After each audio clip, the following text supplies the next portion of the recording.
বাড়িতে লোকনাথ পুজোর আগের দিন সকালের ব্লগ এটা।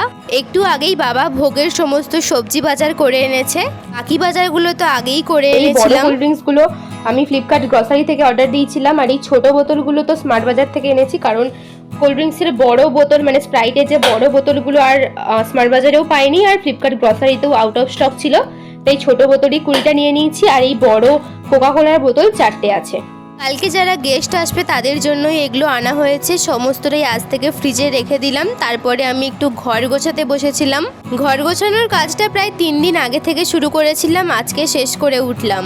10টা-11টার দিক করে মার সাথে গেছিলাম পুজোর কিছু বাজার করতে, যেমন ফল বাজার আর ঠাকুরকে যে প্রকান্ন দেওয়া হবে তার বাজার করতে। দুপুরে এসে লাঞ্চ সেরে নিয়েছিলাম, কালকে যেহেতু পুজো তাই সিম্পল নিরামিষ রান্না হয়েছিল।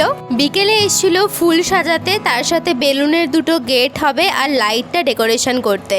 বাকিটা নেক্সট পার্টে শেয়ার করছি।